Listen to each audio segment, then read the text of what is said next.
Nueva Argentina generando sentido común. Antes de empezar, te pido como siempre que si no lo hiciste te suscribas a este canal y le des a la campanita, así activas las notificaciones. Y por supuesto, seguinos en las redes sociales. Estamos con Marcelo Bullo, que es doctor en ciencia política y magíster en relaciones internacionales, autor entre muchas obras, Insubordinación Fundante y Relaciones Internacionales, una teoría crítica de la periferia sudamericana. Marcelo, en esta ocasión vamos a hablar un poco de cómo está tendiendo el mundo, que está polarizándose entre el globalismo y el nacionalismo, y sobre todo en esta nueva concepción, digamos, de crisis de Occidente, en la cual nos pone en contraposición a Oriente. Observamos, por ejemplo, cómo Trump se dispone a enfrentar al enemigo oriental y ha llamado a que las naciones de Occidente se limpien, digamos así, el traste izquierdista y apuesten al patriotismo y al Estado-nación para aliarse. Y obviamente esta alianza ya la está haciendo con la Rusia de Putin. En este panorama internacional, ¿qué futuro ves para Argentina? ¿Se nos abren oportunidades? Bueno, primero tenemos que decir que la dialéctica, ¿no es cierto? Hoy es una dialéctica de estados, una dialéctica de imperios y una dialéctica de clases. Pues la dialéctica de estados, la dialéctica de imperios y la dialéctica de clases son como para el cristianismo la Santísima Trinidad. Son tres en una, ¿no? Tres en una, ¿no? Hay Dios Padre, Hijo, Espíritu Santo. Bueno, acá hay dialéctica de estado, dialéctica de imperio y dialéctica de clases. ¿Está? Entonces tenemos que por un lado está la tradicional relación metrópoli-colonia. Esta relación metrópoli-colonia no ha dejado de existir ni va a dejar de existir. Y esto nos pone siempre, se entiende, en alerta y en contraposición de las metrópolis como son los Estados Unidos, como fue Europa y como es ahora China. Son las grandes metrópolis del mundo, ¿está? La gran metrópoli del mundo. Pero por otra parte, existe la contradicción oligarquía financiera mundial, que es el gran y nuevo actor de las relaciones internacionales, que tiene un poder de fuego de tal naturaleza, con los golpes de mercado y con el control del aparato mediático mundial, porque ustedes saben que hay 600 grandes compañías multinacionales en el mundo que controlan el 60% del Producto Bruto Mundial, pero de esas 600 compañías multinacionales que controlan el 60% del Producto Bruto Mundial, en realidad son 300 compañías las que las controlan, estas 600. Y esas 300 compañías son bancos. Y por supuesto, dentro de esas 600 compañías están las grandes cadenas de noticias del mundo, las grandes productoras de films y de películas del mundo. Es decir, que el capital financiero internacional controla el 60% de la economía mundial, pero a su vez controla toda la producción mediática mundial. Y por lo tanto, controlando el 60% de la economía mundial y la producción mediática, puede hacer dos cosas: golpes de mercado que implican un daño para un país, como un bombardeo clásico tradicional, pero por otro lado ejercer presiones mediáticas, es decir, meterse dentro de los estados para causar problemas dentro de los estados, con presiones mediáticas gigantescas. ¿Está? Entonces, este capital financiero internacional puede incluso poner de rodillas a las grandes potencias como Estados Unidos y Rusia. Imagínense ustedes a países como Argentina. Entonces, esa es la nueva contradicción del mundo. Oligarquía financiera mundial, pueblos del mundo. Y ahí podemos tener coincidencia con el pueblo de Estados Unidos, podemos tener coincidencia con el pueblo chino y podemos tener coincidencia con el pueblo ruso.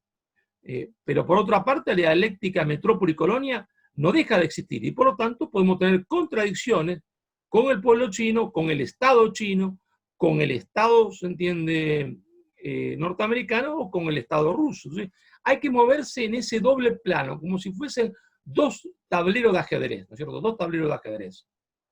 Ahora bien, si nos sabemos mover en ese plano, en ese doble tablero de ajedrez, y atención, digo, fíjense que usted dije coincidencias y oposiciones. Coincidencia con el pueblo chino y oposición al Estado chino. Sí, claro, porque la oligarquía financiera internacional quiere que China le entregue el gran resorte del poder chino, que es el poder financiero estatal. China es el único estado del mundo que tiene poder financiero estatal y que tiene un poder de fuego gigantesco.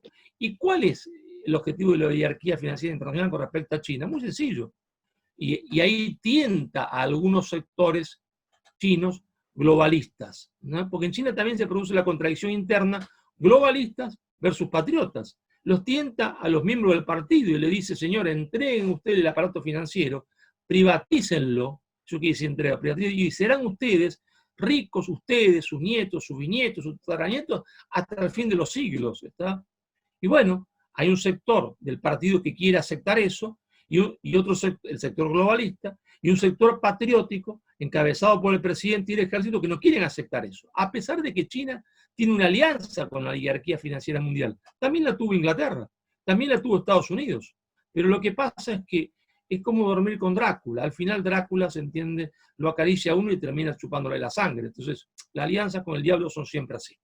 Entonces, también se presenta esta lucha entre patriotas y globalistas en el interior de Rusia, y también en el interior se entiende, de los Estados Unidos, y también en el interior de la Argentina, ¿no es cierto? En la Argentina es mucho más agravado porque la dirigencia política argentina es de una nulidad absoluta y no comprende, se entiende, como no lo comprende la mayoría de los intelectuales, esta doble dialéctica que ha aparecido ahora, es decir, triple dialéctica, dialéctica de estados, dialéctica de imperio y dialéctica de clases, que son tres en una como la Santísima Trinidad, y que hace que en algunos momentos podamos tener coincidencias con Trump y en otros momentos rechazar, se entiende, sus políticas, como podemos tener coincidencias en algunos momentos con Putin, cuando Putin se opone a la ideología de género, podamos tener también disidencia o enfrentamiento, y lo mismo con China. Es decir, a nosotros no nos asusta ni China, ni los Estados Unidos, se entiende, ni Rusia, porque nosotros tenemos que tener intereses permanentes, no amigos permanentes. En política lo que existe son intereses. Bien, en algún momento determinado podemos hacer un buen negocio con China, en otro momento determinado podemos hacer un buen negocio con Rusia o con los Estados Unidos. Lo que no podemos hacer es caer, como nos está obligando a caer este gobierno, en un neocolonialismo, una situación semicolonial nueva con respecto a China, porque el destino de la Argentina es un destino industrial. O la Argentina será un país industrial o no será nada, porque no podemos vivir 40 millones de habitantes sin industria, no la industria clásica, por supuesto, no hablo de fabricar bicicletas y heladeras, está, que eso ya no lo haremos nunca, pero hay todavía un gran margen industrial. Entonces, es la oportunidad para que se forme un polo patriótico en Argentina que realice una insubordinación fundante para industrializar a Argentina, está, industrializar la América del Sur, porque esta insubordinación deberá ser una insubordinación de todos los sectores patrióticos de la América del Sur, porque toda la América del Sur tiene las mismas condiciones que Argentina.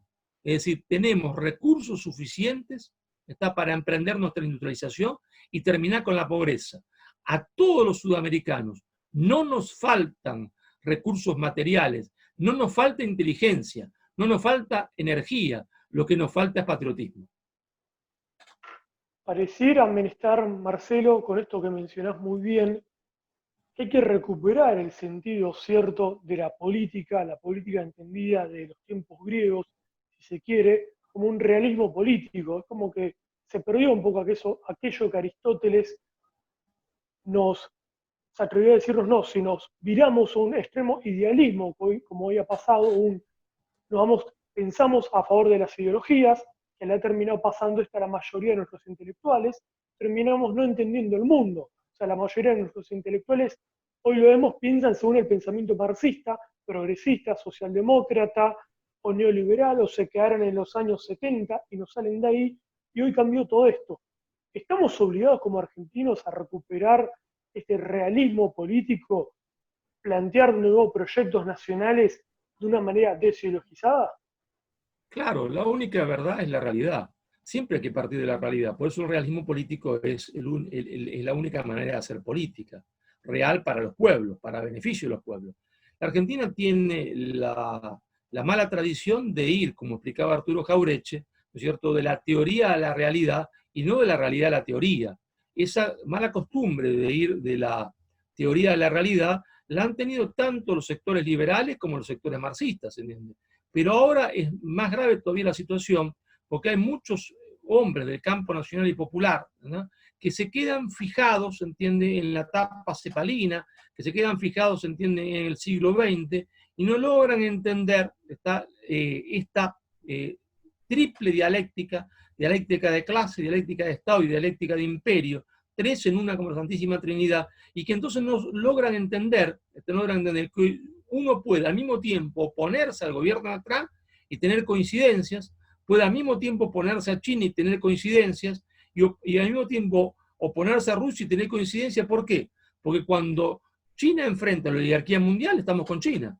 Cuando Rusia enfrenta a la oligarquía mundial rechazando, se entiende, la ideología de género, estamos con Rusia. Cuando Trump enfrenta a la oligarquía financiera mundial rechazando el aborto, que es la destrucción del ser inocente, y que es la instauración de la máxima relatividad posible, del relativismo absoluto, porque es considerar a un hombre como no un ser humano, simplemente porque está dentro de la pancita de su mamá. ¿Está? Entonces estamos con Trump. Pero cuando Trump, se entiende, intenta poner sus manos en América del Sur, estamos contra. Entonces, esto es lo nuevo de la política internacional. Y esta dialéctica de clases, de estados y de imperios, es lo que no se comprende. Pero se comprendería cómo, si aplicáramos el realismo político, si observásemos la realidad, porque todo pensamiento político nace de la observación de la realidad. No se va de la teoría a la realidad, sino de la realidad a la teoría, aunque nuestra teoría haya sido buena, porque los hechos van cambiando y hacen que vaya cambiando, ¿se entiende? Está la política, y entonces hay muchos que se quedan simplemente en la dialéctica metrópoli-colonia y no logran entender los otros dos pares de esta triple dialéctica que se desarrolla en el mundo. Bueno, también justifican, uno observa estos cambios del mundo para justificar, digamos, lo canallas que son cuando en el nombre del peronismo, por ejemplo, dicen, bueno, pero el mundo ya cambió, por lo cual hoy Evita si viviera sería feminista, el peronismo sería progresista, como dice el presidente, no, hoy sí el peronismo podría ser absolutamente socialdemócrata. O sea, bueno, no vamos a discutir absurdos, ¿no es cierto? No vamos a discutir absurdos, porque eso se entiende, es las ideas de uno, los principios no cambian porque cambia el mundo. Es un absurdo que solo es digno de un infanticidio, de un infante. No discutamos absurdos. La realidad es que el peronismo pasó de ser un movimiento nacional de liberación a un movimiento de administración de la dependencia. Esa es la realidad. Pasó de ser un movimiento nacional de liberación a un movimiento de administración de la dependencia. ¿Está? Y esto comenzó con Carlos Saúl Menem. ¿Por qué? Porque adopta como ideología la ideología pregonada por la estructura hegemónica del poder mundial. Adopta el neoliberalismo. Cuando adopta el neoliberalismo, el peronismo se transforma de un movimiento nacional de liberación a un movimiento de administración de la dependencia. ¿Por qué? Es muy sencillo, porque adopta la ideología de dominación predicada como ideología de subordinación por el poder mundial. Pero a su vez, cuando Cristina Fernández de Kirchner adopta el progresismo, el peronismo vuelve a transformarse en un administrador de la dependencia, deja de ser un movimiento nacional de liberación para transformarse en un movimiento de administración de la dependencia, porque adopta como ideología de dominación la ideología querida por el poder mundial. Entonces, mal puede ser un movimiento de liberación si yo adopto como ideología propia aquella querida por el poder mundial, el aborto, ideología de género, y tutti quanti se entiende el progresismo. Entonces, el peronismo se transformó de un movimiento nacional de liberación a un movimiento de administración de la dependencia. Ahora bien, la Argentina no ha elegido nunca más, después del 74, entre liberación y dependencia. Lo que hemos elegido con la llegada de la democracia es una cosa muy sencilla. Hemos elegido entre dos formas de administración de la dependencia. Una administración, se entiende, una administración eficiente de la dependencia, que fue, se entiende, el llamado peronismo, mal llamado peronismo, porque el peronismo ha muerto con el golpe de Estado del 76, entre una administración eficiente de la dependencia y una administración ineficiente de la dependencia. El peronismo es la más eficiente, o es el sector o el movimiento más eficiente en administrar la dependencia, pero no nació para eso, nació para la liberación. Ahora, claro, ustedes dirán, ¿y los pueblos por qué votan esto? Bueno, porque tienen razón. Los pueblos no se equivocan, tiene razón Perón. Entonces, los pueblos no se equivocan. Los pueblos votaron a Menem, ¿está? Y votaron a la señora Cristina Fernández de Kirchner, ¿está? Y cuando votaron esto, ¿qué votaron? Votaron por una administración eficiente de la dependencia, porque votar por lo otro era votar por una administración ineficiente de la dependencia. Pero esto yo lo voy a dar con un ejemplo, ustedes lo van a entender clarito. La nación es como un avión, ¿está? Y entonces, los pueblos, ante la opción de que un loco, ¿está? O una loca, ¿se entiende? Gordita, se haga del comando del avión y estrelle el avión, y que un flaco alto, ¿está? Maneje el avión y en cada aeropuerto se robe la mitad del combustible, pero que el avión no se estrelle, aunque no mejore nada ni se lo arregle nunca, ¿qué eligen? El mal menor. Entonces dicen, no, elegimos el mal menor porque tenemos que seguir sobreviviendo. Entonces, eso es lo que han hecho los pueblos en Argentina. Han continuado eligiendo una dirigencia pseudo-peronista, porque los peronistas son los únicos que pueden administrar el Estado eficientemente. Los otros chocan el avión, lo destruyen, está completamente, como hizo el señor Alfonsín, como hizo De la Rúa, como hizo Macri. Y entonces los pueblos que dicen, no, entre esta manga de inútiles, está, que destruyen el avión, que lo chocan y tenemos miles de muertos, está, ¿qué hay que hacer? Elegir a esta manga de delincuentes, pero que por lo menos no choca el avión, ¿está? Es decir, nosotros, el pueblo argentino, ha sido obligado a elegir entre una dependencia bien administrada, una dependencia mal administrada, y eligió dependencia bien administrada. Pero esto es el destino de la Argentina. No, la Argentina no nació para eso. La Argentina nació para ser un pueblo libre, porque sin liberación no hay justicia social. Por eso nunca bajamos del 30% de pobres en ningún gobierno. Entonces, yo digo, sí, está bien momentáneamente elegir, se entiende, una dependencia bien administrada, pero a esto hay que ponerle fin. La Argentina tiene que ponerle fin, tiene que ponerse el pueblo argentino de pie y algún día volver a elegir, algún día, entre liberación y dependencia. Porque lo único permanente justamente son los intereses de la patria y en todo caso tener un proyecto nacional y tener planes políticos a largo plazo, tener objetivos nacionales es lo que nos va a permitir salir de este estadio de dependencia donde parece que saltamos del mal menor al mal menor. Así que te agradecemos mucho, Marcelo, por estar acá en este podcast. Esperamos que estés también en otros más, así que muchas gracias. Gracias a ustedes y a toda la audiencia por la paciencia. No, por favor. Nos vemos la próxima. Chao, gente.